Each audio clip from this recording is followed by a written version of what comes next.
नमस्कार, आप देख रहे हैं हल्ला बोल टीवी। मैं हूं दीपक शर्मा और हम आपको एक ऐसे सर्वे के बारे में बताने जा रहे हैं जो चुनाव को लेकर, चुनावी मुद्दों को लेकर और बिहार में चुनाव के बाद जो परिणाम रिजल्ट आने वाला है उसको लेकर किया गया है। और इस सर्वे के जो परिणाम हैं वो चौंकाने वाले हैं, क्योंकि यह सर्वे भारतीय जनता पार्टी की भी नींद उड़ाएगा और यह सर्वे तेजस्वी यादव आरजेडी महागठबंधन की भी नींद उड़ाएगा।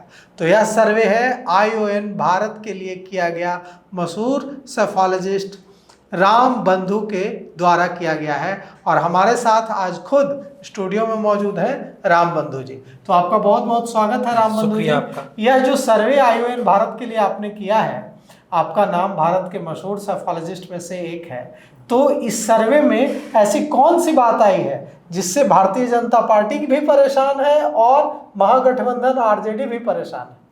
देखिए, ये जो सर्वे है, इस सर्वे में जातिगत समीकरण की जबरदस्त ध्रुवीकरण की बात सामने आई है जी। जितने भी मुद्दे हैं उन सभी मुद्दों पे जाति का जो विचार है वोटर के मनों में वो हावी है।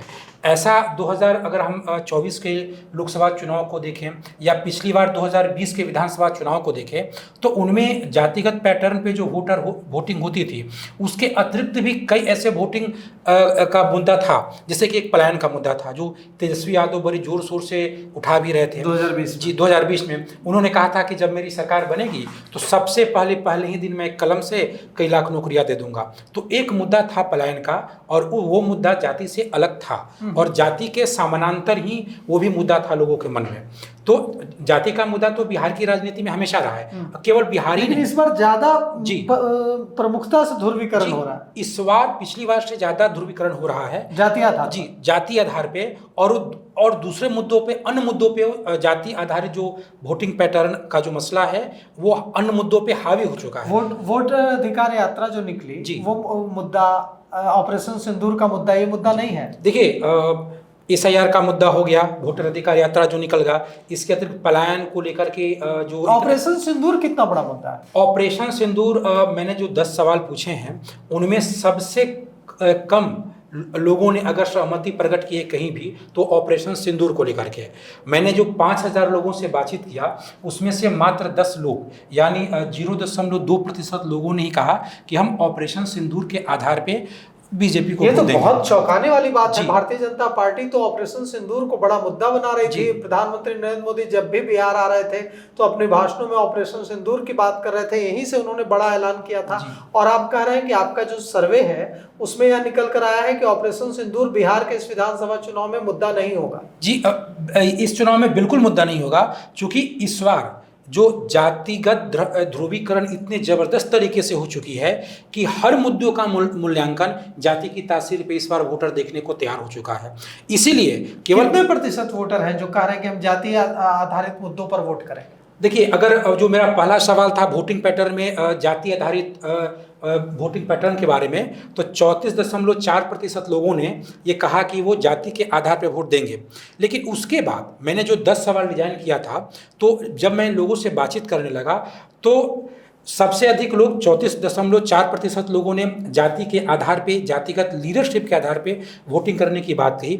उसके बाद लोगों के मन में एक और सवाल था, ये सवाल लोगों के मन में था, मेरा अपना नहीं था, कि इलेक्शन के बाद क्या नीतीश कुमार मुख्यमंत्री बनेंगे? मतलब नीतीश कुमार के जो समर्थक अति पिछड़े हैं जी, जिन अति पिछड़ों के सबसे बड़े नेता नीतीश कुमार हैं बिहार में जी, वो अति पिछड़े इस बात को लेकर डरे हुए हैं कि चुनाव के बाद नीतीश कुमार मुख्यमंत्री रहेंगे या नहीं रहेंगे, या भारतीय जनता पार्टी कहीं अपना मुख्यमंत्री तो नहीं बना देगी। जी हाँ, नीतीश कुमार रहेंगे नहीं रहेंगे, जदयू उनके पकड़ में रहेगी नहीं रहेगी, यानी नीतीश कुमार का राजनीतिक भविष्य क्या है, इसका भी डर है। इसका बीजेपी अपना मुख्यमंत्री बना लेगी। बिल्कुल, बीजेपी का मुख्यमंत्री होगा और जदयू का क्या होगा, इसका डर है। इसका डर है। और ये डर लोगों के मन में जब मैंने देखा तो मुझे लगा कि इस सवाल को लेकर के भी और भी जाति के लोगों से पूछना चाहिए जो अति पिछड़ी जाति के नहीं हैं। तो मैंने उन लोगों से जब पूछा तो वो लोग भी ये बताया कि हाँ, ये जो खास जो जदयू के जो लोग हैं उनके दिलो दिमाग में एक सवाल है कि चुनाव के बाद नीतीश कुमार का क्या होगा। तो वो डर है, वो डर कहीं ना कहीं जदयू बनाम बीजेपी का एक डर है। तो इससे ये भी आप कहीं ना कहीं इसको जाति से जोड़ करके देखें। देखिए ये जो सवाल था मेरा नहीं था, ये लोगों से बातचीत करने के क्रम में सामने आया और ये 19.6% लोगों ने इस आधार पे वोटिंग देने या किस आधार पर कि चुनाव के बाद नीतीश कुमार का क्या होगा, हाँ। इस सवाल उनके मन में है। अच्छा। मैंने जो 5000 लोगों से बातचीत किया, हाँ। उसमें से 980 लोगों के मन में सवाल है कि चुनाव के बाद नीतीश कुमार का क्या होगा। यानी ये सवाल भी हो सकता है कि मुद्दा हो। हाँ, जी बिल्कुल, उनके वोट को प्रभावित करे। और इसमें सबसे सर्वाधिक इसकी भी चिंता है कि कहीं नीतीश कुमार को साइड करके भारतीय जनता पार्टी अपना मुख्यमंत्री न बना ले। नहीं चाहते हैं लोग भारतीय जनता पार्टी का मुख्यमंत्री, नहीं, इसलिए जो बिल्कुल नहीं चाहते हैं। और इसकी चिंता इसलिए है क्योंकि लोग अपनी जाति का जो एक टच है लीडरशिप में, वो नीतीश में देखते हैं, वो चाहते हैं। देखिए जो क्षेत्रीय पार्टियां हैं जैसे आरजेडी है, तो जो MY समीकरण या जो वाई है वो आरजेडी का नहीं है, वो लालू यादव से उसका जुड़ाव है। इसी तरीके से जो अति पिछड़ी जाति है वो जदयू का नहीं है, उसका जुड़ाव नीतीश कुमार के साथ है। तो स्वाभाविक है अगर नीतीश कुमार नहीं तब वो किसको लीडर मानेंगे। तो वो एक राष्ट्रीय पार्टी, चाहे कांग्रेस हो बीजेपी हो, जिसकी अपनी कोई जातिगत पहचान नहीं है, उसके नेतृत्व में आगे बढ़ने से निसंदेह हिचकिचाती है। तो ये तो एक पहली दफा हो रहा है। आप जो बोल रहे हैं वो बहुत हैरान करने वाला है। आपने जो 2-3 बातें कही जो आपके आईओएन सर्वे में आया, आईओएन भारत के सर्वे में आया। पहली बात आपने कही कि ऑपरेशन सिंदूर मुद्दा नहीं है जी, नहीं। दूसरी बात आपने कही कि जातीय ध्रुवीकरण जबरदस्त दिखेगा इस बार के 2025 के विधानसभा चुनाव में, 2020 के विधानसभा चुनाव से भी ज्यादा दिखेगा जी। और 2024 के लोकसभा चुनाव से भी ज्यादा दिखेगा।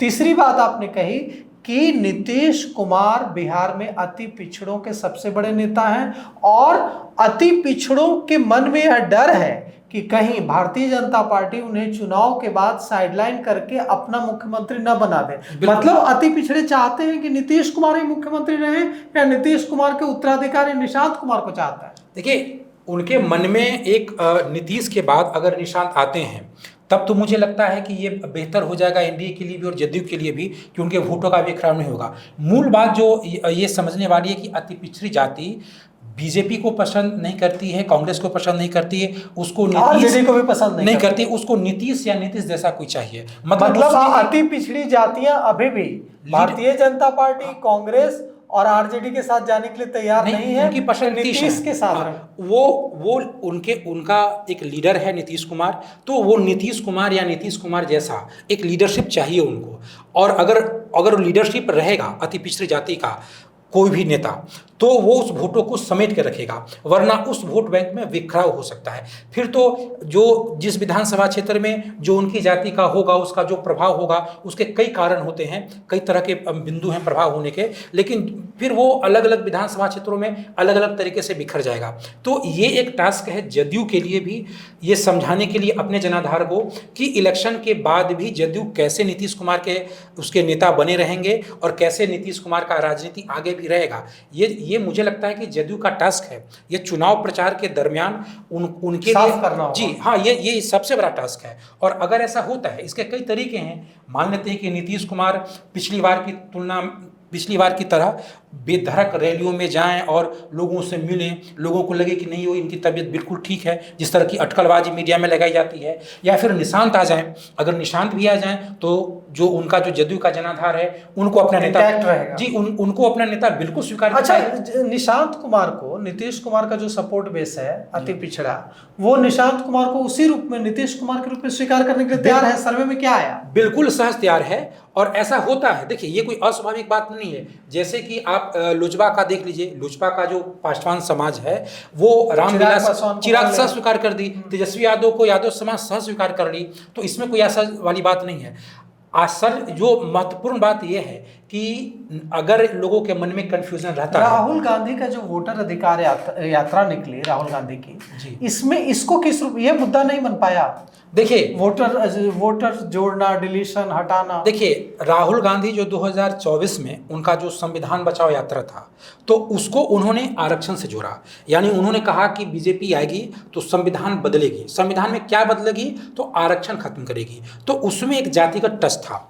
ये जो उनका SIR का जो मुद्दा था जहाँ वोटर अधिकार यात्रा था उसमें वो ये बोल रहे हैं कि आपका वोट काटा जा रहा है, लेकिन उसको किसी खास जातिगत समीकरण से जोड़ नहीं पा रहे हैं। कोई भी खास जाति टच नहीं है, उसको ऐसा नहीं लग रहा कि मेरा वोट इसलिए काटा जा रहा है क्योंकि मैं खास जाति का हूँ, ऐसा नहीं है। उसमें कहा जाए कि विभाग के लोग लापरवाह हैं, वोट इलेक्शन कमीशन के लोग लापरवाह हैं, लेकिन ये बात होना चाहिए कि खास जाति के लोग हैं इसीलिए काटा जा रहा है, ऐसा कुछ नहीं है। तो ये इसका मतलब कि 20 सालों से नीतीश कुमार बिहार के मुख्यमंत्री हैं जी, 20 सालों में भी नीतीश कुमार के खिलाफ एंटी इनकम्बेंसी नहीं है।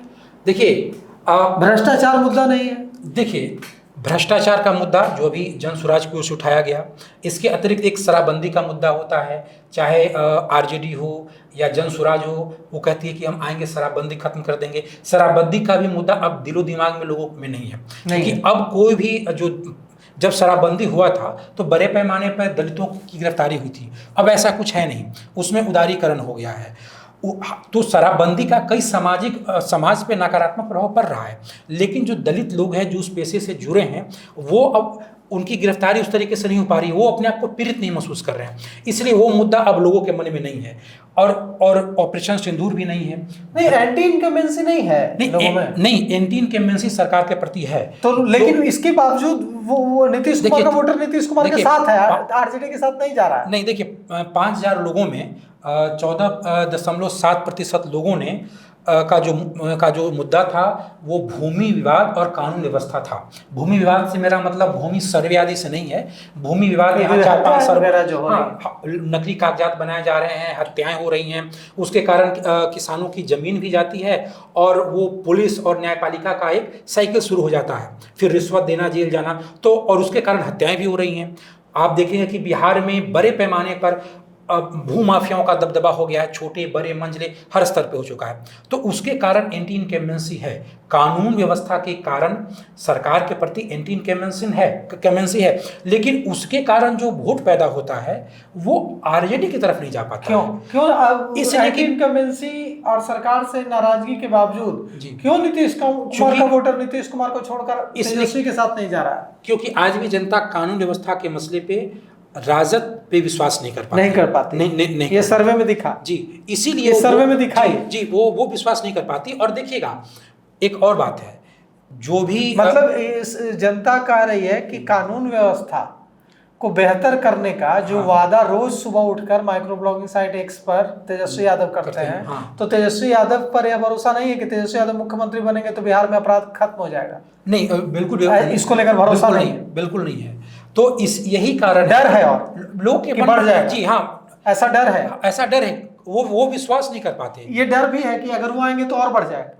बिल्कुल, चूंकि वो आए भी तो हैं, दो टर्म में आए भी हैं, तो ये डर है आज भी उनके पास। देखिए, हालांकि ये कहना कि बाहुबली जो नेता हैं वो केवल महागठबंधन में है, वो ठीक नहीं, हर पार्टी में है, लेकिन उनके पास जो है वो हैं, कमोबेश हैं, जिनको लालू परिवार व्यक्तिगत तौर पे जिसको हटा दिया, त्याग दिया, वो तो उनकी राजनीति हाशिए पे चली गई। लेकिन आज जो आरजेडी में ऐसे लोग, ये जो आपका वोटर सर्वे है जी, ये जो आपने चुनावी मुद्दों को लेकर जो सर्वे किया, इसमें सबसे बड़ा मुद्दा इस बार भी जाती रहेगी निश्चित तौर पे। देखिए, पलायन मुद्दा नहीं है, करप्शन मुद्दा नहीं है, देखिए पलायन का बेरोजगारी मुद्दा नहीं है, ऑपरेशन सिंदूर मुद्दा नहीं है, जाति ही मुद्दा है। मतलब बिहार अभी भी कास्ट पॉलिटिक्स से ऊपर नहीं उठ पा रहा है। देखिए, इसका कारण ये है कि ये पहली बार ऐसा हुआ है कि इस बार अति पिछड़ी जाति राजनीतिक तौर पे अपने आप को असुरक्षित महसूस कर रही है कि इलेक्शन के बाद क्यों महसूस कर रही है, उसका नेता कौन होगा। देखिए, नीतीश के बाद कौन होगा, ये इसलिए ध्रुवीकरण है। उनको अपने एक लीडरशिप की चिंता है। नीतीश कुमार को लेकर के जो मीडिया में अटकलबाजी है कि वो चुनाव के बाद राजनीति में सक्रिय नहीं रहेंगे, तो कौन रहेगा। और ये देखिए, हर जाति का अपना एक टच है। मतलब आप एमवाई की बात करते हैं, उनका एक लीडर है यहाँ पे, तो आप चिराग पासवान को देख लीजिए, मांझी को देख लीजिए, उपेंद्र कुशवाहा को देख लीजिए, उनके वोट बैंक में कोई ओहाफो की स्थिति नहीं है, वहाँ पे कोई असमंजस वाली बात नहीं है। इनफैक्ट आप पासवान समाज में भी नहीं है। रविदास, एक काल्पनिक सवाल है यहाँ पर कि आपका जो सर्वे है वो सर्वे कह रहा है कि नीतीश कुमार अगर अपना उत्तराधिकारी घोषित कर दें तो उनका जो वोट बैंक है लगभग 20% वोट बैंक, जो जनता दल यूनाइटेड का वोट बैंक है। जनता दल यूनाइटेड का वोट बैंक ना ही कहें, नीतीश कुमार का वोट बैंक है। तो नीतीश कुमार का ये जो 20% वोट बैंक है बिहार में, ये अगर नीतीश कुमार अपना उत्तराधिकारी घोषित कर दे निशांत कुमार को, तो इंटैक्ट हो जाएगा पूरा। निश्चित तौर पे इसमें तो मुझे लगता है कि इसमें कोई अड़चन है ही नहीं। अगर निशांत कुमार सक्रिय राजनीति में आते हैं, वो पार्टी में के पद पे रहे या ना रहे, या चुनाव के बाद जो सरकार बनी उसमें शामिल हो या ना हो, मतलब वो आप बड़ी बात कह रहे हैं राम बंधु जी। आप जो कह रहे हैं इस पर राष्ट्रीय बहस शुरू हो जाएगी। आप यह कह रहे हैं कि अगर नीतीश कुमार को 2025 जीतना है तो इसके लिए नीतीश कुमार को निशांत कुमार को लाना पड़ेगा। 2025 जीतना है तो निश्चित रूप से केवल नीतीश कुमार को नहीं, अगर एनडीए को 2025 जीतना है तो ये तय है कि अति पिछड़ी जाति के वोट बैंक के बिखराव को रोकें। अगर अति पिछड़ी जाति के वोट बैंक में बिखराव हुआ तो एनडीए की सरकार नहीं बनेगी। वो रोकने का काम नहीं बनेगी सरकार, अगर बिल्कुल नहीं बनेगी। इनके पास जो आज जो सत्ता में जो वही पार्टी पहुंचती है, इसका अति पिछड़ी जातियों का सहयोग होता है। तो अति पिछड़ी जाति के वोट बैंक किसके कारण आ रहा है? बीजेपी के अपने पहल के कारण तो नहीं आ पा रहा है, वो नीतीश कुमार के कारण आ रहा है। तो उनमें यही तो एक असुरक्षा की बात है। देखिए इस बार जो सभी मुद्दों पे क्यों हावी है जाति, 2020 में भी नीतीश थे, वो ये पिछड़ी जाति थी, लेकिन उस वक्त ये कोई कंफ्यूजन नहीं था कि अब इलेक्शन के बाद नीतीश कुमार रहेंगे नहीं रहेंगे। देखिए चुनाव हारना जीतना एक अलग विषय है, लेकिन नीतीश कुमार की राजनीति आगे रहेगी ये तो तय था। इस बार वही तय नहीं है, इसीलिए वो असुरक्षित महसूस कर रहे हैं, इसीलिए हर मुद्दों पे जाति हावी है। किन अति पिछड़ी जातियों में असुरक्षा ज्यादा दिख रही है? देखिए वो जो जदयू का जो जनाधार है, कौन कौन, देखिए उनको अगर जातियों में बात करें तो अति पिछड़ी कौन कौन सी जाति है? बहुत सारी जाति, चंद्रवंशी समाज है, कानून समाज है, बहुत सारी जमात है। अब जो लौ समाज है वो है ही, और कुशवाहा समाज में भी एक बड़ा हिस्सा है जो नीतीश कुमार का समर्थक था। तो वैश्य में भी, हाँ वैश्य तेली, बिल्कुल वैश्य में भी है। आप देखिएगा ना कि कहीं ना कहीं नीतीश कुमार की लीडरशिप को लेकर के जो बात होती थी, थोड़ा बहुत भी अगर कंफ्यूजन होता है तो कैसे वैश्य समाज भी 2024 के चुनाव में पूरा, मतलब जो नाई समाज है, जो कुर्मी कुशवाहा, सारा समाज, तो कुर्मी मल्लाह समाज में भी देखिए जो मल्लाह समाज है वो मुकेश सहनी उसके लीडर हैं, बिहार के बड़े नेता हैं।